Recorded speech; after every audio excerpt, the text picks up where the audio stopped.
tell you, dear, don't ever be afraid. Big Lou is here. 'Cause it's natural, natural, baby. That's what makes the world go round. Yes, it's natural, natural, baby. That's what makes the world go round.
This is 254 on the Ludlow swing, reporting a 984-2.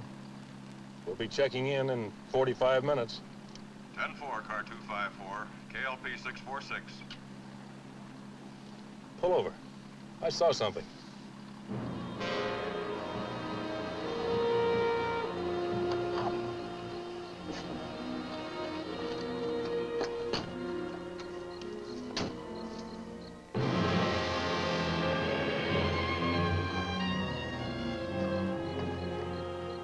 I'll report in.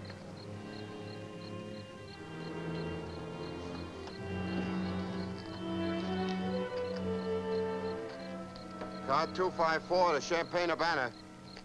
Urbana to 254, go ahead. Car 254 to Urbana. We're investigating an accident at Junction 45 and Ludlow Cutoff. Foul play suspected. Send homicide detail.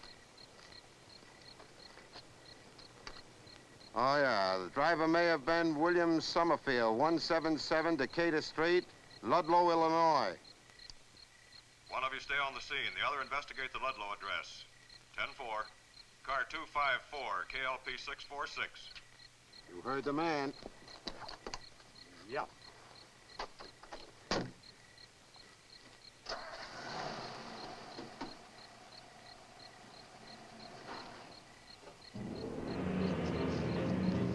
Looks like a girl's sweater.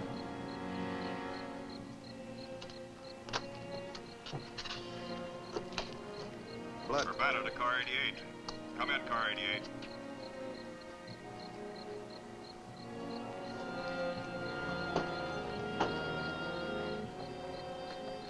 Car 88 to Urbana. McKenzie here. Go ahead. Car 254 has failed to report. Is that car in your area? No, not here. 10-4, car 88.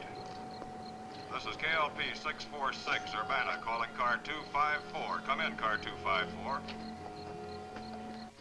Urbana to car 254. Come in, car 254. Urbana to car 254. Come in, car 254.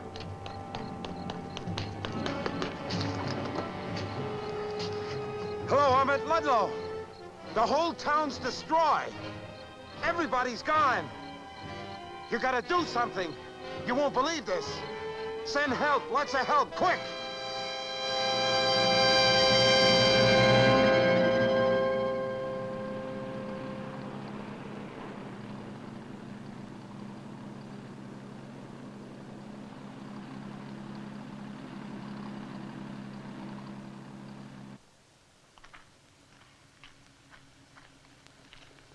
All right, lady, just follow the arrows. Any chance of getting through?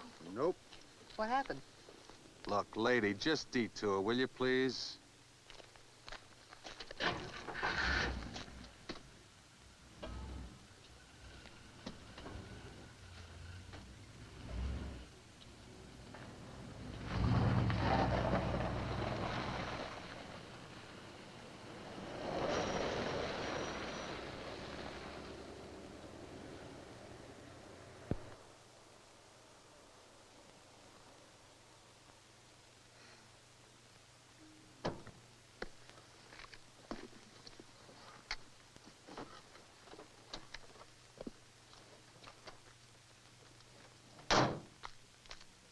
Tell him to take that detail out of there. The old man is sending a replacement. Right. I'm sorry, soldier. I should have explained. I'm Audrey Aimes, National Wire Service. Yes, ma'am. How do I get there? Sorry, my orders are to let no one through. Well, that surely doesn't include the press. I'm sorry, ma'am. No one is what the old man said. Well, was it very bad? Many get hurt? Look, lady, you're not going to fish any information out of me. Now, why don't you get back on the main road? It's about a mile south.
Take your camera, ma'am.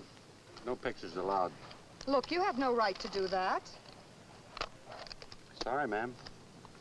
I'd like to see your commanding officer, please. Where could I find him? You'll find him in Paxton. He headquarters there. I'll leave your camera at the roadblock.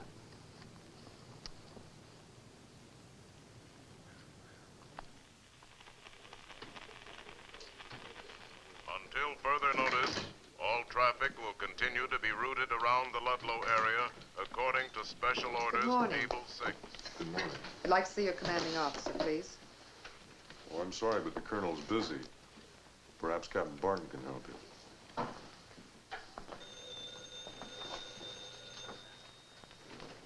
Send her in. Ma'am? This will cover the whole situation you asked for, sir. Thanks, Lieutenant. Sit down, please. Are you the Audrey Aimes who covered Korea for that picture magazine? That's right. I read the book you wrote after the war. Liked it very much. Well, thank you. You're with National Wire Service now. I was on my way to Chanute Field to do a picture story on a new jet plane they're unveiling, and I ran into a roadblock. So? Well, Captain, there was a town beyond that roadblock. A town that isn't there anymore. Until we find out exactly what happened, we'd like to avoid publicity. You have any idea what happened? I'm sorry, Miss Aimes. Captain, you can't suppress a story like this. We're not trying to, Miss Aimes, but until we have more facts... Look, will you give us your word you won't release a story until we give the go-ahead? You have my word. Sometime during the night, the town of Ludlow was completely demolished. The town's population, about 150 people, vanished. Vanished? No bodies, nothing. Well, there must be some trace. I know it's hard to believe, Miss Aimes, but a special detail combed through the wreckage for 2 solid hours and couldn't find a thing. Was it an explosion? We don't know. 150 people just don't vanish into thin air. We're still trying to find out what happened. If you'd like to sit in. Yes, thank you, I would.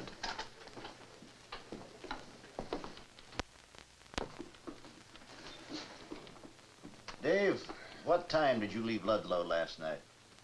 Must have been after 11 o'clock.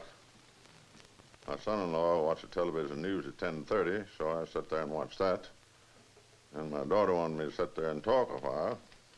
Then I got to thinking that I had to get up early, so I took off. Did you notice anything strange or unusual about the house or about the way the family acted? No, same as always. When you were driving out of town, nothing out of the way in the street, the building, or the sky? No unusual light, some sound or movement? Well, I heard something sound like thunder, and about midnight a plane went over. All right, Dave. I can call on you again if I need you? Oh, yes, sure. Edna? Is that the telephone company's official transcript?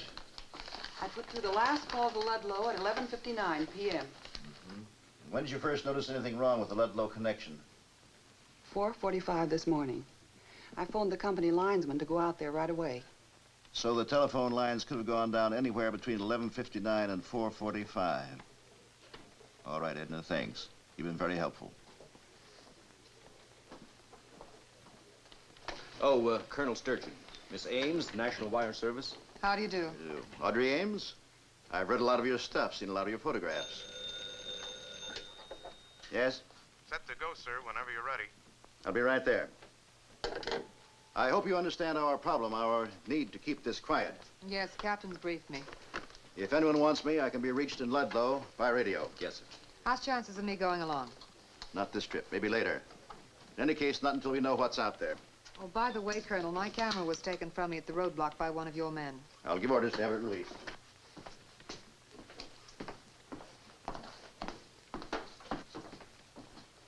Oh, there has to be a logical explanation for this. A town of 150 people just doesn't disappear. This one did.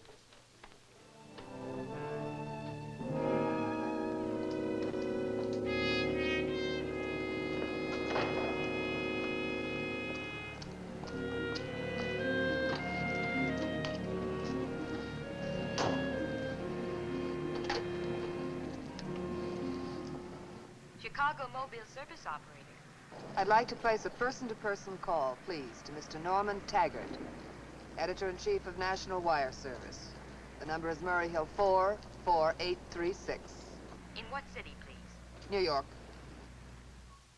Ord, you wind up that jet plane story already?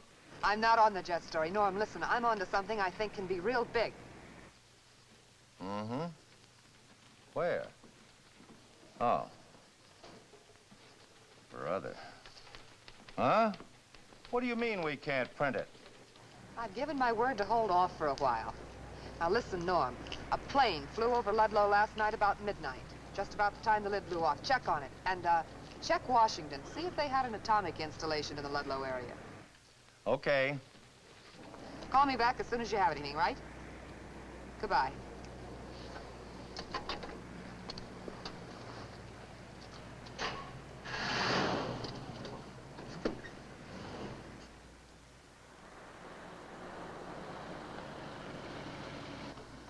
Sorry, miss. You can't?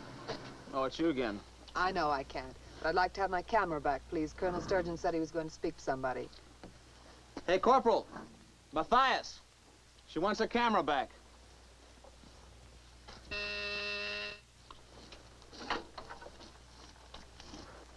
Hello, Norm. What's the score? Wrong track, baby. The airlines confirm a commercial liner over Ludlow at 12:03 last night. And there are no atomic installations, secret or otherwise, within 75 miles of Ludlow. Well, it was a possibility. The only people who've been playing around with radioactive materials in your vicinity is the U.S. Department of Agriculture. Department of Agriculture? Yeah, they've got an experimental project just outside Paxton. U.S. Department of Agriculture, Illinois Experimental Station. Okay, I've got that. I'll keep in touch.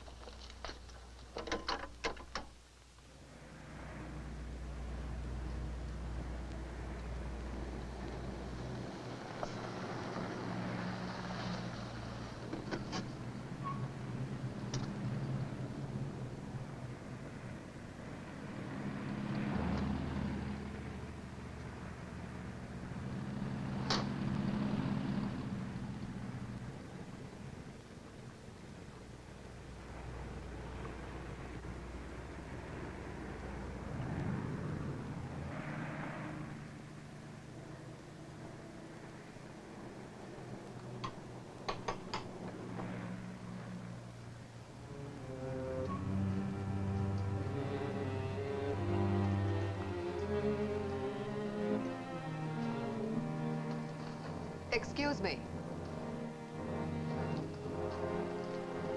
I beg your pardon.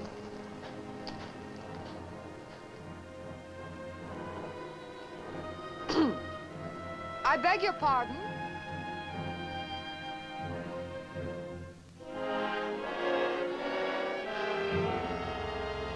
Oh! Hello? Oh, hello. I spoke to him, but I guess he didn't hear me. Oh, he's a deaf mute. Working with radiation can be dangerous. Accident last year cost him his speech and his hearing. Oh, I'm sorry. I'm looking for the project director. I'm the project director. My name's Ed Wainwright. What can I do for you? Oh, excuse me a minute. I'm sorry, Frank. Nothing to worry about, just a slight catastrophe. Do you have these catastrophes very often? All the time. It's hard to keep these little things from getting in. These are snails. Last summer it was caterpillars, and after that it was grasshoppers by the drove. And just last week it was beetles. Now, what can I do for you? Well, Mr. Wainwright, I'm Audrey Aimes. I'm with National Wire Service. I suppose you've heard about what happened in Ludlow. Yes. I'm trying to find out what was responsible, and it occurred to me that radiation of some sort might have caused the destruction out there. No, I don't think so. Here. We're the only people around here using radioactive materials. And isotopes aren't explosive. So I'm afraid your answer isn't here. Oh, I see. Now, tell me, is this thing really a strawberry? Yes. And these are tomatoes. This, we hope, is the future of the American farmer. And for that matter, all farmers everywhere. Can you eat them? No, not yet. But we hope to develop one day a hybrid that can be eaten. How is it there hasn't been any publicity on this? Oh, there have been a few stories in farm journals, but to most of the public, these giants are just freaks of nature. No practical value. Well, how do they get so big? Well, radiation causes photosynthesis, that is, the growing process to continue night and day. The radioisotopes act as a sort of artificial sun that never sets. It's fascinating. Tell me, what's he doing? Well, that's plant food, essential minerals. Keeps the plants from burning themselves out. They have to be fed constantly. Actually, the fruit would grow much larger if we didn't limit the stimulation. Maybe you'd like to do a story on us. I'd be glad to tell you more about the work. Thank you very much. I'd be very interested, but, well, right now I'm working on this Ludlow story. Thanks again. Right. Goodbye. Bye.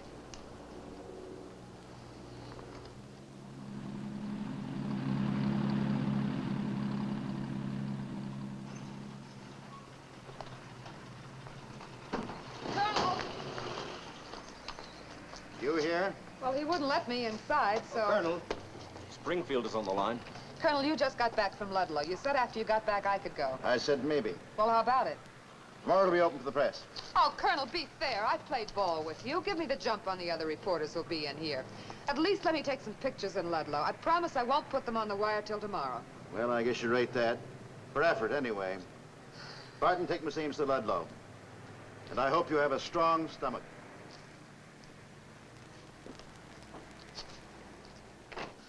We're going to take some pictures in Ludlow. If we're not back in 15 minutes, better come in after us. Yes, sir. Let him through.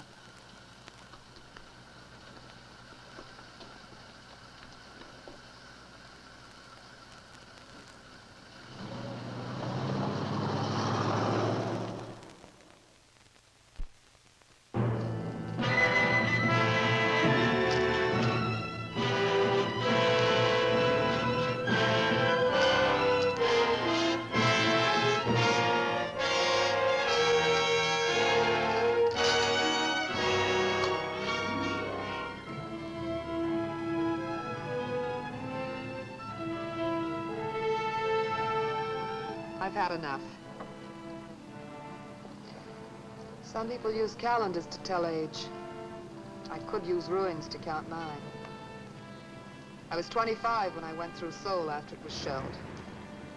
I was 20 when I took my camera into Cologne and Berlin after World War II. Must be used to it by now. Captain, there's some things you never get used to.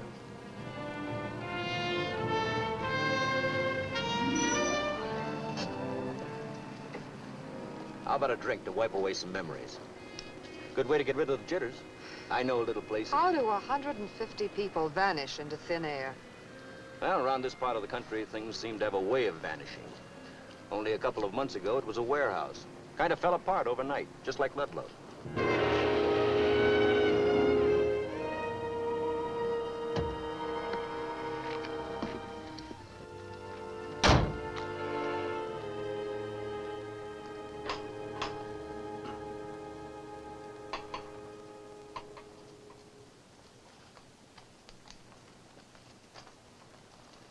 Hello, Frank. Hi, did you decide to come back and do a story on us? Well, no. As a matter of fact, I came back for some help. I'd like you to do me a favor. Anything I can. Remember the warehouse that was destroyed about 3 months ago? Uh-huh. I want you to take me to see it. Oh, well, I'd like to, but I've got too much work in my hands right now. How about tomorrow? 3 months ago, a warehouse was destroyed, and the one person in it vanished. This morning, Ludlow was destroyed. All the people in it vanished. Don't you see a possible tie-up? It's possible, I suppose. What do you want me to do? Just ride out there with me and take a look at it. I don't understand what good that'll do. The authorities investigated it thoroughly. The sheriff thinks in terms of crime and publicity. You're a scientist. You think in terms of cause and effect. Maybe you'll see something that the sheriff missed. That shouldn't be too difficult. Still, I don't know.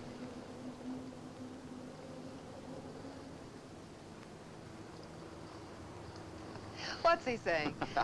He says that your lips are easy to read, that your theory makes you a very bright girl in his book, and that he'd like to go along with us. Good.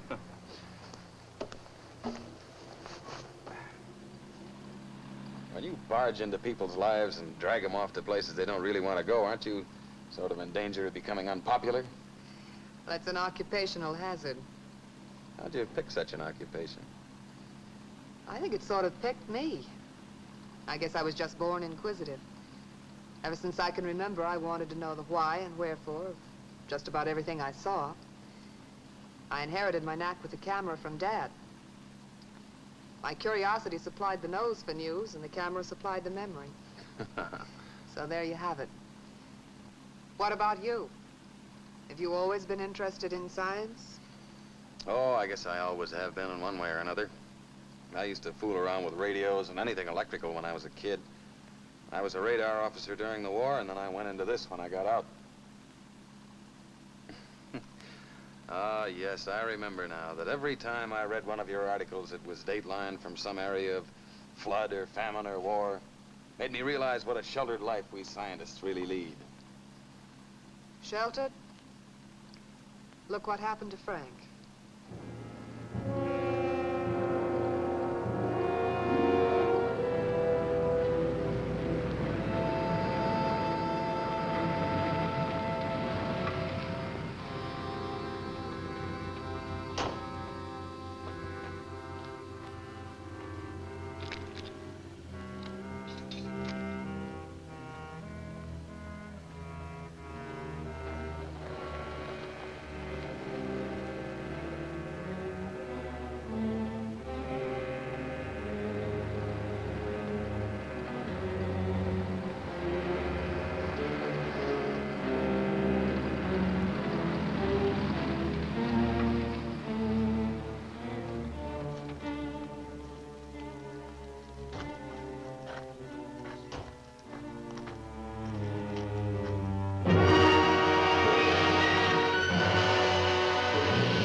Looks to me as though some force had to push these walls out from the inside. Think it was an explosion? No, it couldn't have been. Any explosion big enough to destroy this warehouse would certainly have been heard in Ludlow. What was it they kept stored here? Wheat. Almost 1 million bushels. It's a lot of wheat. And there was surplus to keep the market from being oversupplied. Doesn't it strike you as a little strange that out of all that wheat, there's not a grain left anywhere? No, that's nature's way, Audrey. Birds probably cleaned up the leavings.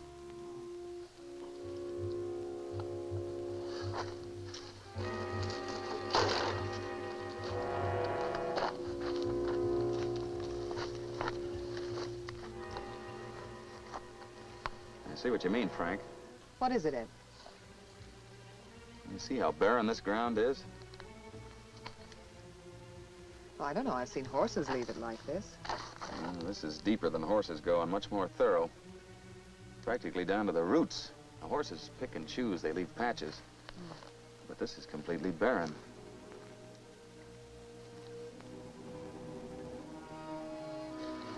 Well, leave it to old Frank. He'll make a botanist out of me yet.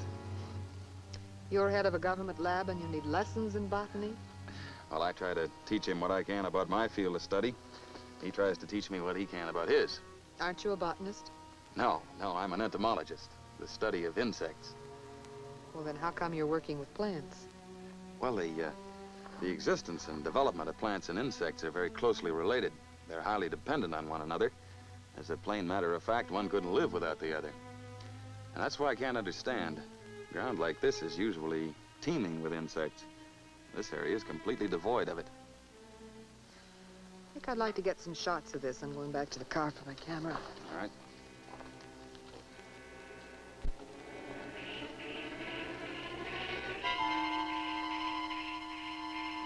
Here, let me help you. What was that? I don't know.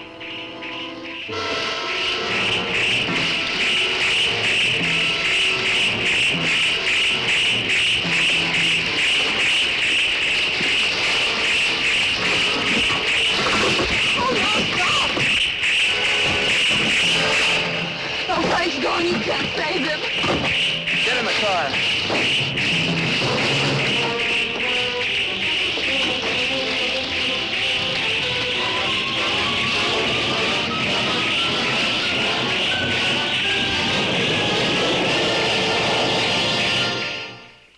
The Geiger counters show no radioactivity to speak of, sir. Only background. There's got to be an explanation somewhere. I've got your explanation for you, Tom. Ed. Now, listen. You've known me ever since I came to Paxton. You know I'm not given to hysteria, and you've got to listen to me with an open mind. Take it easy, Ed. Locusts. What are you talking about? I'm talking about giant locusts. Giant locusts are responsible for all of this. Are you nuts? No evidence of any explosion, Colonel. The buildings look more like they were hit with a battering ram. We found these guns at the scene. The kind people keep in their homes. And they've been fired. Okay. Lieutenant? Now, listen, Tom. These are 8 feet tall, some even bigger. They're vicious, merciless killers. Now, Ed. Lieutenant. Lieutenant, phone Springfield again. Tell him I'm still waiting for those specialists. Yes, sir. Frank Johnson is dead. He was killed not half an hour ago. It was horrible. Obviously, you're both under a strain. Won't you listen? You've got to get some soldiers out there before more people are killed. Miss Ames, the governor asked me to exercise discretion in dealing with you. Please don't make it any harder for me than it is. You have to believe us. Listen, you've seen the giant plants out at the lab. Are you trying to tell me you bred these things? In a sense, I did, yes. Some locusts must have gotten into the lab, and they ate some of the plants or some of the radioactive plant food. Well, their cell division accelerated immediately. That is, they started to grow abnormally fast. They had to have a constant food supply to sustain this growth. So, a couple of months ago, they wandered into the grain elevator outside of town. When they grew to this giant size, they pushed their way out. Well, they just pushed the building down. Yes. Each one of them has the strength of 10 men. There are probably 200 or 300 of them. So last night, not satisfied with eating the grain, they came to Ludlow. Yes. Even if I went for your story about the size, it would be hard to believe they'd attack people. Sergeant, that report come in from the chemists? No, not yet, sir. Why won't you listen? I am listening. We saw Frank Johnson killed by a giant locust. Sure, and there are reliable people who've also seen flying saucers and weird little men from Mars. Well, take another look at that town out there. Or have you found the answer? Lieutenant? Yes, sir. I'm taking a detail out for a look around. You're to keep radio contact. I want 10 men. Get them on the truck. Yes, sir. All right, Ed. You can show me the exact spot where you saw, well, whatever it was you saw. Oh, no. Well, after all, it's his grasshopper.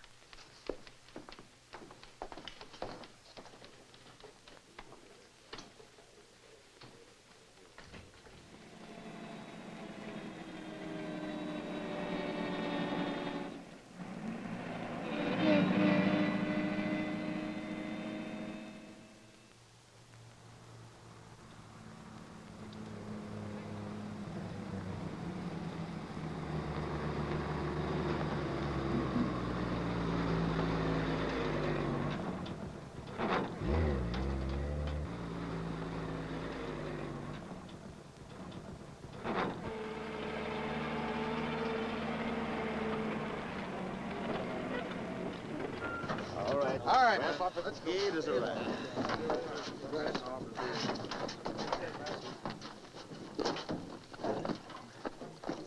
Man, we're gonna dig us some crazy grasshoppers. Why'd they give us nets instead of rifles? All right, tell them people to spread out. All right, man, fan out.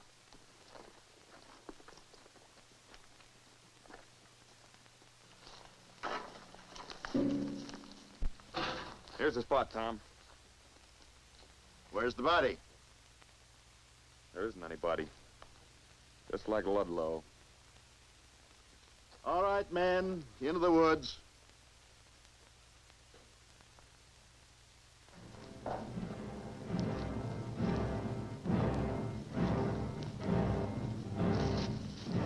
Hey, Frank. Maybe we could train one of these giant whatsits to pull a plow, huh? Chuck? Huh? I don't like this place. Ah, take it easy.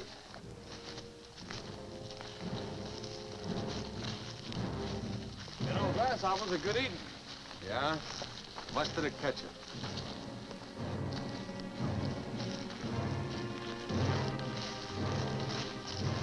Nah, no kidding. I ate them once down in Mexico. Well, you better watch your step. They're liable to get even.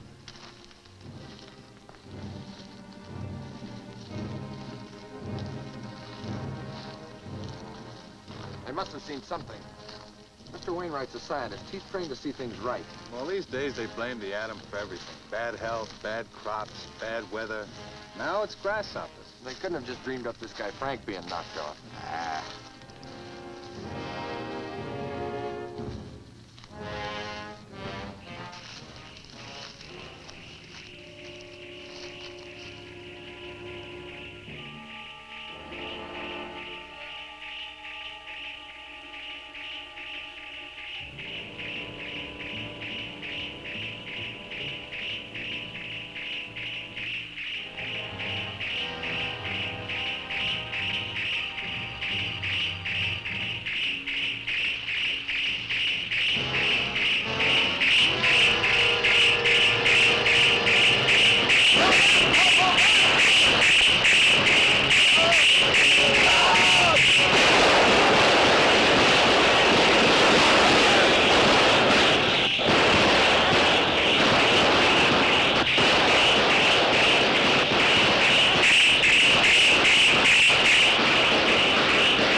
Every available man.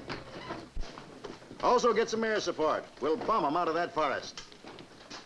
What are you gonna do? Going in there and wipe out every last one. They'll slaughter you. Not this time. I want light artillery brought up with Company H. You don't have enough men. There'll be 3 regiments out there tomorrow by 0300. You don't understand. You still don't have enough men. Not enough men for a couple of hundred locusts? There are more than a couple hundred. But you said before that was before I heard them screech. The noise they made convinces me there are more. How many are there? I don't know. There could be countless numbers. I think you better call in the regular army, Tom. Where would I get off calling for the regular army to handle some oversized grasshoppers? Why, they'd Section 8 me right out of the service. Lieutenant, take charge of the east sector. Yes. You're making a mistake, Tom.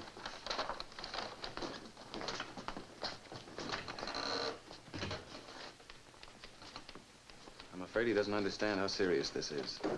Well, after all, he knows what the military is capable of. Well, that's just it. He has faith in regimental firepower because he's seen it work. But he's never come up against an enemy like this before. And you've done all you can. No, I haven't. In a way, I feel responsible, Audrey. After he's in deadly danger if those locusts break out of the forest. What are you going to do? I'm going to Washington. Maybe the army people will listen to me. I'll go with you. Maybe I can help. I saw them, too. All right. We've got to convince them, Audrey. We may be witnessing the beginning of an era that'll mean the complete annihilation of man. Annihilation? Annihilation. The beginning of the end.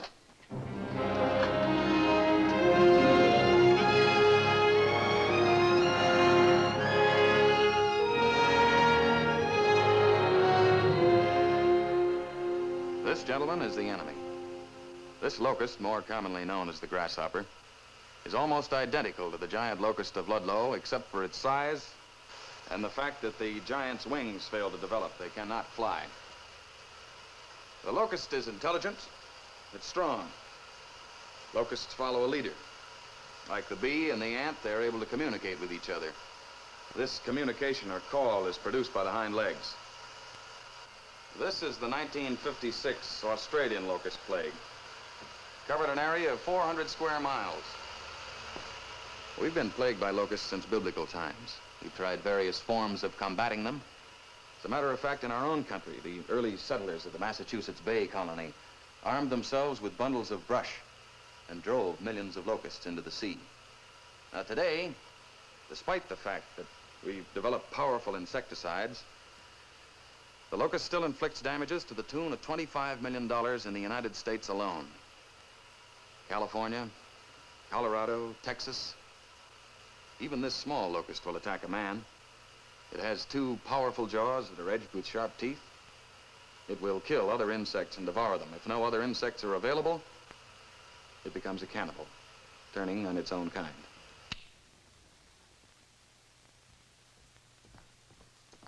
Now, you've seen what the locust can do in its normal size, smaller than your thumb. Imagine, if you will, a locust that's grown bigger than a man and is continuing to grow, some larger than others, but each one a deadly killer. I hope you realize we haven't much time. You are a scientist, Mr. Wainwright. You know what locusts can do. I'm a soldier. I know what guns can do. I feel secure the Illinois National Guard can handle this situation. Did you want to say something, General Hanson? No, sir. I was greatly impressed with your presentation, Wainwright. I'm sure all of us were. Thank you very much for coming. I'm afraid my presentation didn't impress you quite enough, General. I don't understand you. I mean that when the locusts start to move out of that forest, I'm not sure you'll be able to stop them. What are you suggesting we do, Mr. Wainwright? Hit them with everything you've got, now. You need more men, a lot more men. You need tanks and heavy artillery. As of now, the full strength of the Illinois National Guard is in the line surrounding the Ludlow, Illinois forest. As I said before, Mr. Wainwright, you are a scientist. Why not leave the fighting to the military?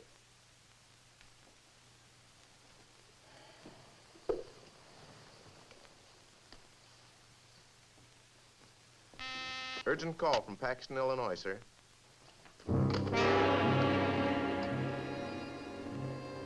General Short here. Yes. Yes, I see. Thank you. Matt, you will fly to Paxton with Mr. Wainwright. He'll take charge of operations. Wainwright, I owe you an apology. The locusts have broken through our defense lines. Thousands of casualties. Our troops are reorganizing to prevent Paxton itself from being overrun.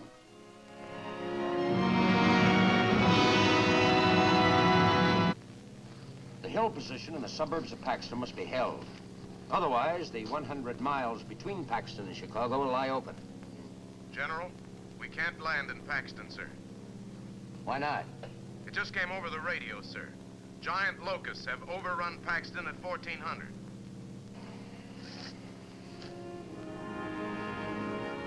Head for Chicago. Yes, sir.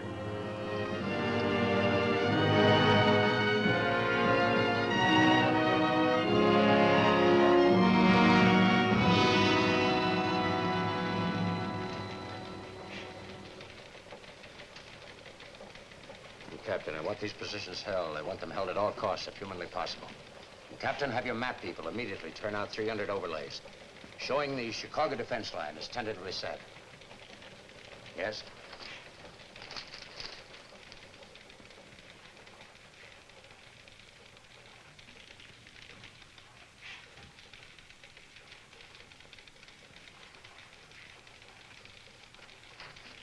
Major Everett. What about Squadron 12? They haven't reported in yet, General. Well, let me know the moment you hear. Yes, sir. Yeah, I'll be with you in a moment. Bill, you'll proceed at once to temporary GHQ, Central Sector, and assume command. Norm, you will order the 81st Armored Division to proceed without delay from Fort Sheridan to Chicago. Have the CG report to me upon arrival. Request the Defense Department to alert the following divisions: the 1st Armored, the 40th, the 1st Airborne, the 92nd, and the 76th. Now, what's your problem? Food. At the rate refugees are pouring into Chicago, General, our emergency stocks won't last long.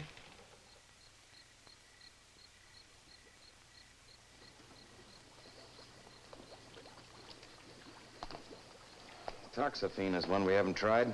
How good is it? Almost as powerful as chlordane. All right, ship 2,000 gallons out to the base. Excuse me. Hello. Who's speaking? Squadron 12 just reported. They say they came down on the deck and practically drowned the enemy in insecticide. The chlordane didn't even slow them down. You'll have to come up with something stronger. I'll do my best, General. Goodbye. Stuff's no good. Forget it.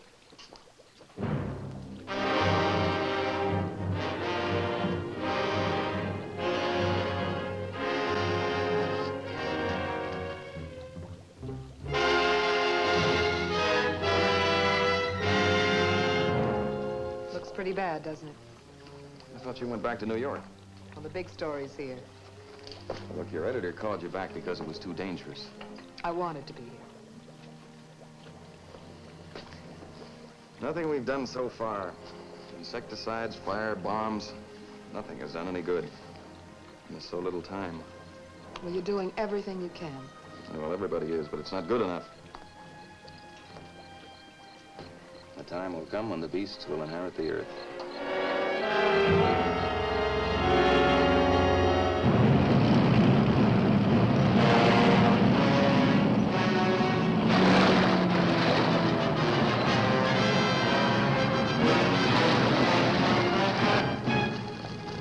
No, there's no sign of the Locusts yet, General.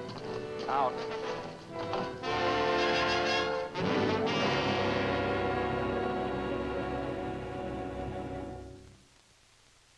And with an arc of 5 divisions to the west and south of Chicago, General Hanson is confident that he can keep the menace at bay. Units of the Air Forces and Marines are moving into position to back up those forces already deployed by the Army. Now, the one advantage our forces hold over the enemy is that they always reveal their intention to attack. Before every attack, the Locusts send forth this warning in the form of a high-pitched screech. Now, this screech increases in intensity until it reaches ear-shattering proportions. And it's when this screech reaches its full intensity that the Locusts attack. We've got every available man on the line, Major, and I think there's no question but what we'll be.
program for an important announcement.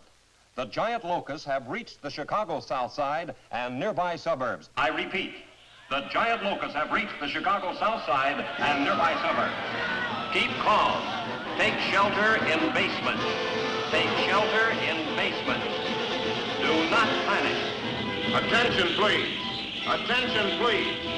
Keep moving. Do not block the highway. Push stalled cars off-road at once. Keep all traffic moving. Do not panic. Do not panic.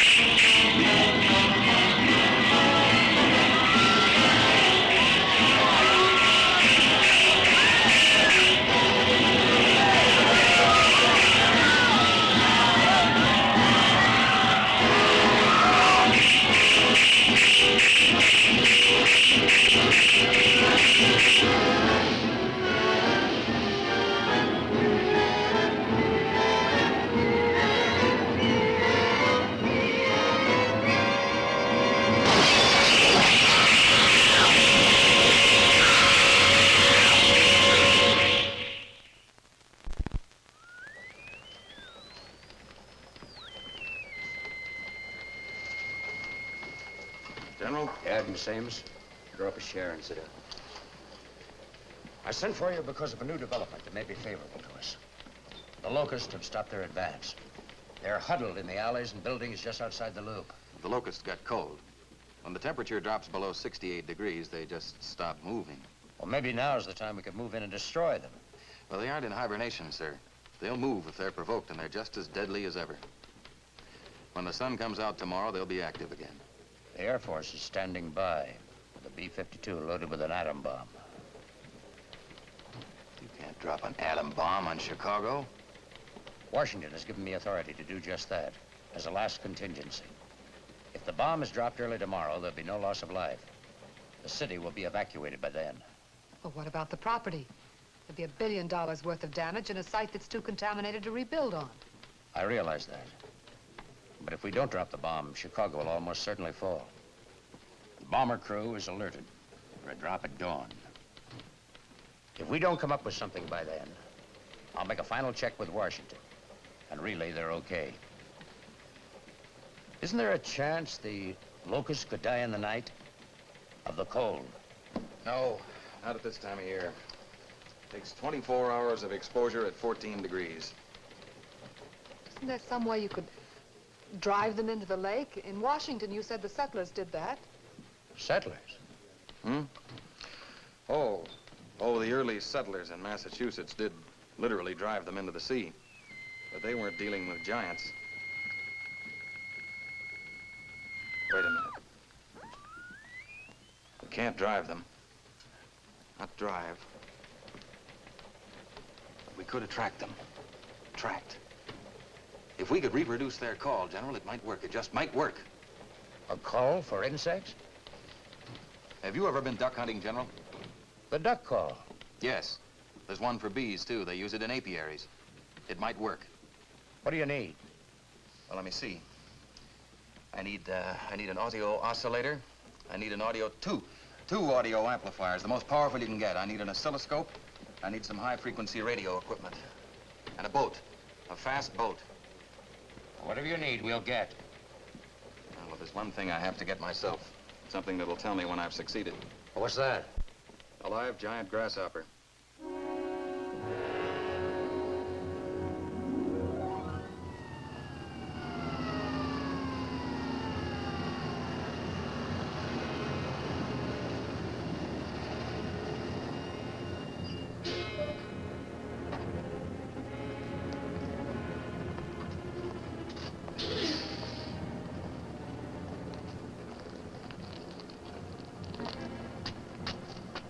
Well, they gotta be around here somewhere.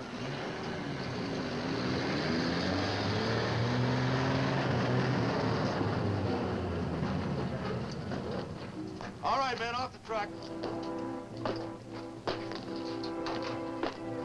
Major, I'd suggest that you send some of them that way and some down there, and you and I try the alley.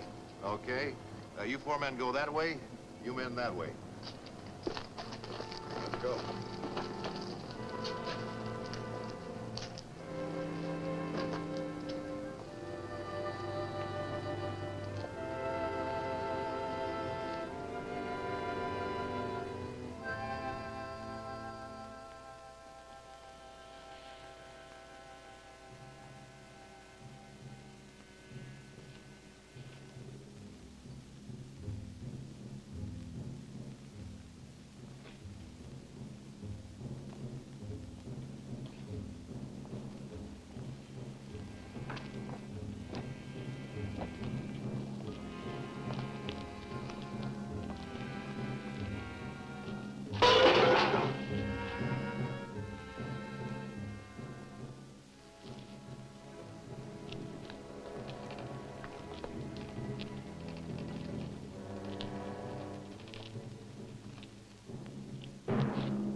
lucky we got one of the smaller grasshoppers. They're not too close, Major. We put that cage up in a hurry, and I don't know how strong it is. A month ago, I was teaching my engineering class at the university. It was safe and secure. And look at me now.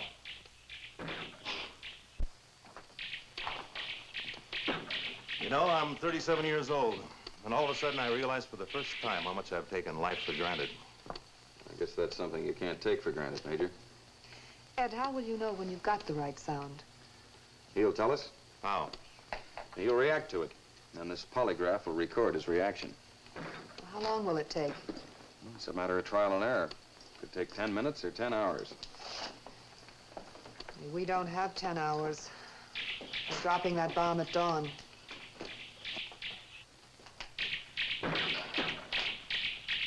How does this work? Well, I've just attached these wires from the polygraph to the 2 copper strips at the base of the cage.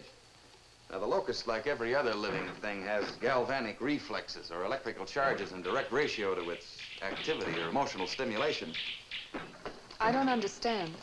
Well, in other words, when we hit the correct sound or signal, the grasshopper will react to it, and the polygraph will record the change. Now, you notice how steady and regular the movement of the needle is now? Well, when we reproduce the grasshopper's call, the lines will become longer and highly irregular. It's like a lie detector test, isn't it? Uh-huh. But it's the first time a grasshopper ever got one. Now, if you'll keep your eye on the needle for any unusual jumps or dips, we'll get to work.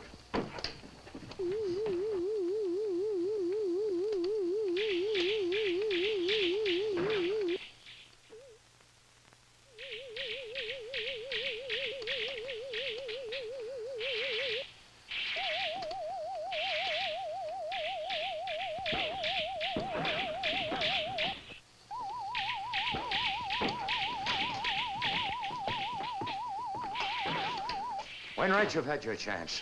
Now it's the Air Force's turn. Operator. Operator, this is a top priority call. Get me General Wagner at the air base.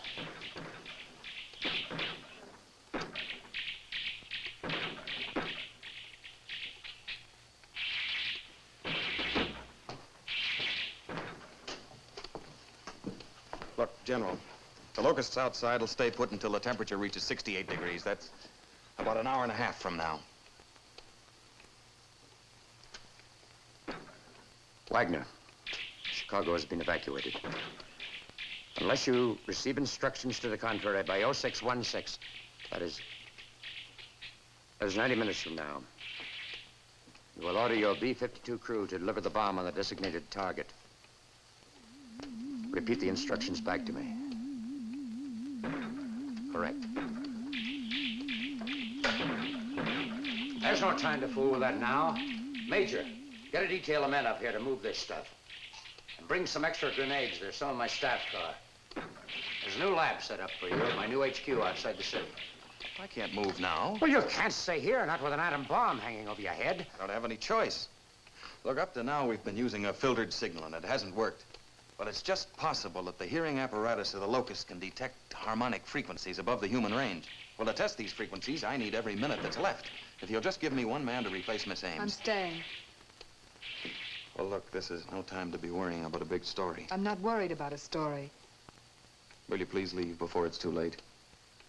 No. Major, you and a detail of 2 men will remain here with Mr. Wainwright. I will station men at 3 observation posts. 1 in the suburbs, 1 near the Art Institute, and 1 on top of a downtown hotel. Also, a helicopter will spot from above. There will be a getaway car parked downstairs at the main entrance. I suggest you use it by 5:45 at the very latest. If you are successful, contact me at once so I can stop the bomb.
That's it, Audrey. We've got it. And the cage is weak.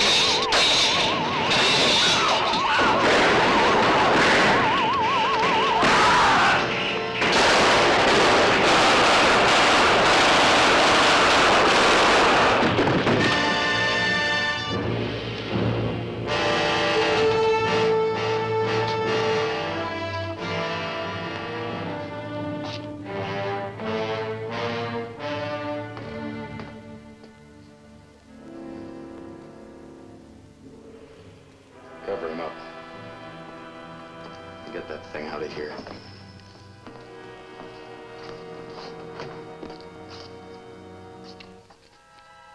Emergency lab to Chicago GHQ. Emergency lab to Chicago GHQ. Come in, General. Are you there? Now listen to me, Wainwright. We found it, General. We found the frequency. Good. Now stand by. I've got to stop that A-bomb. I'll get right back to you. Chicago GHQ to double B. Chicago GHQ to double B. Chicago GHQ to double B. Over. This is double B. Come in, Chicago GHQ. Over. Hanson here. Your mission is canceled. Return to your base. Repeat the message. Over. Mission canceled. Return to base. Over.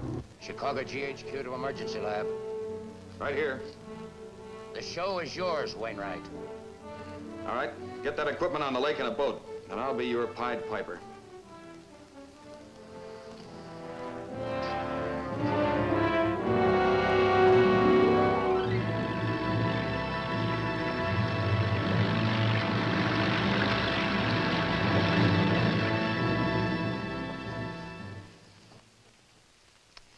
I still don't understand. Why didn't you put the oscillator in the boat in the first place to send out the call?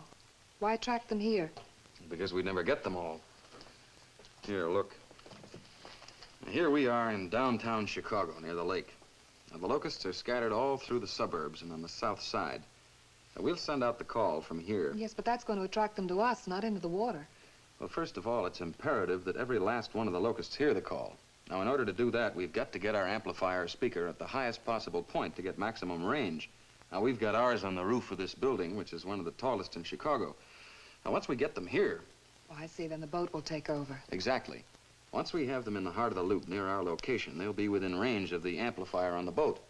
Now, we'll then radio our oscillator signal out to the boat, and they, in turn, will rebroadcast it over their amplifier, attracting the Locusts to them and into the lake. We hope. We hope. Now, will you check and see about the temperature?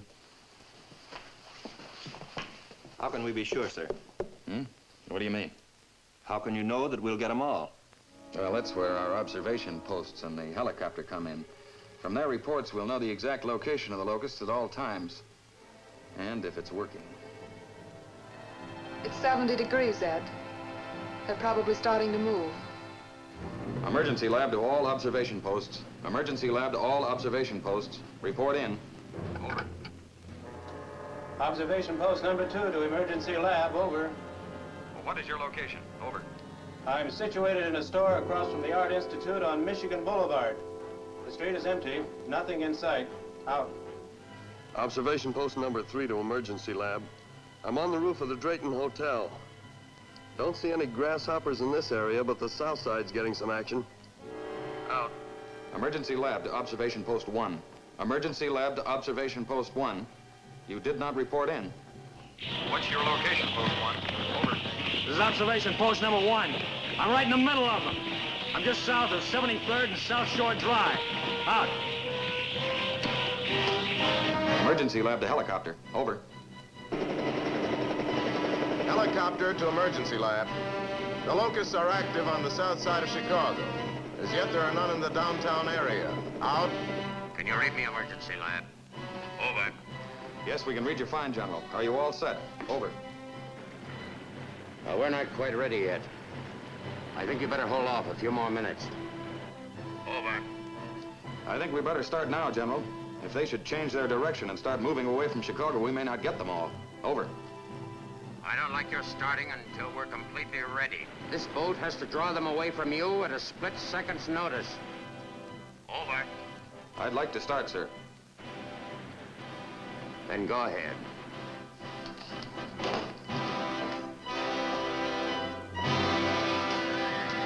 Sergeant. Yes, sir? Is that the wire that leads to the speaker on the roof? Yes, sir. Oh, plug it into the amplifier, will you? Yes, sir.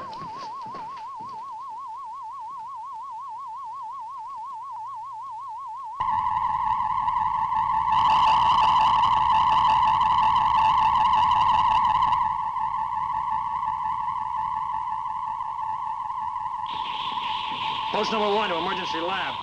The Locusts are leaving this section. They're heading toward Chicago's downtown. Helicopter to emergency lab. The Locusts are moving on the downtown area.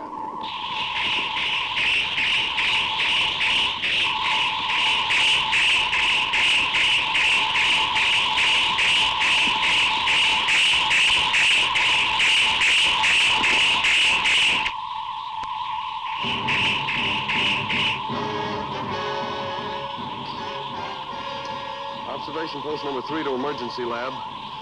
The Locusts are everywhere. They're moving toward your location. I repeat, the Locusts are moving toward the emergency lab.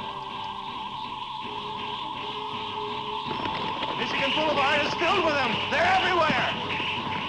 Emergency lab to boat. Emergency lab to boat. It's working, General. It's working. I heard the reports.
Here they come. They're coming down the street.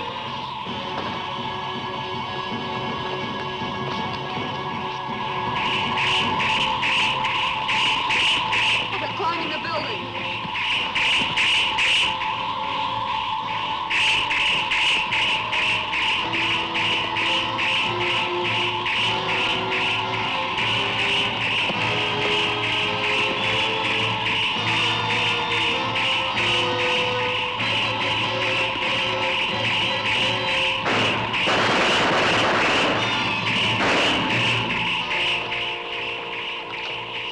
Wainwright to boat.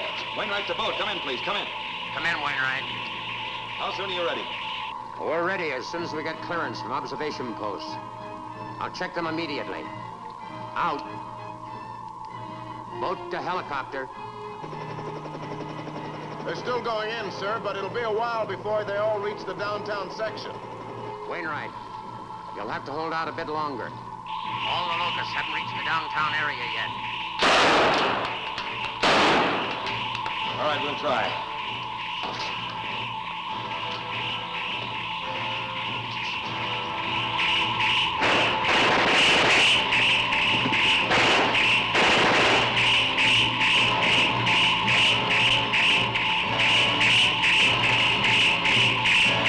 We can't hold out much longer.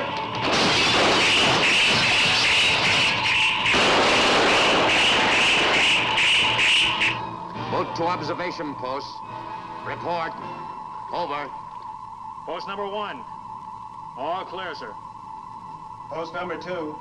All clear, sir. Helicopter reporting. All clear, sir.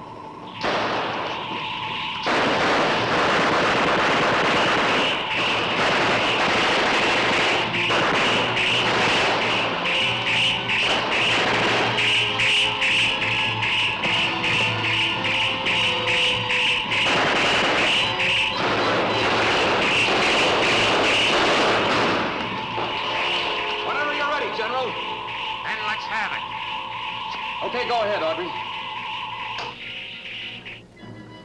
Throw the switch.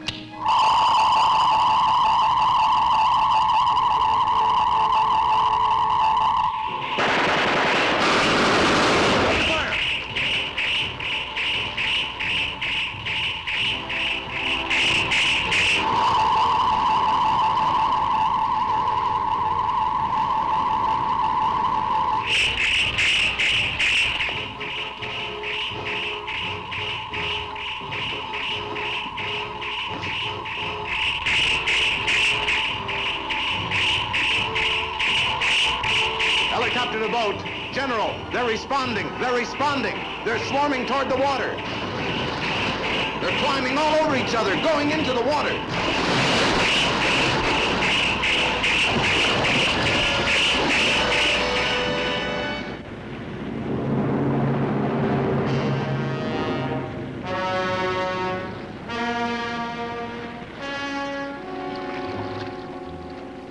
Head for shore.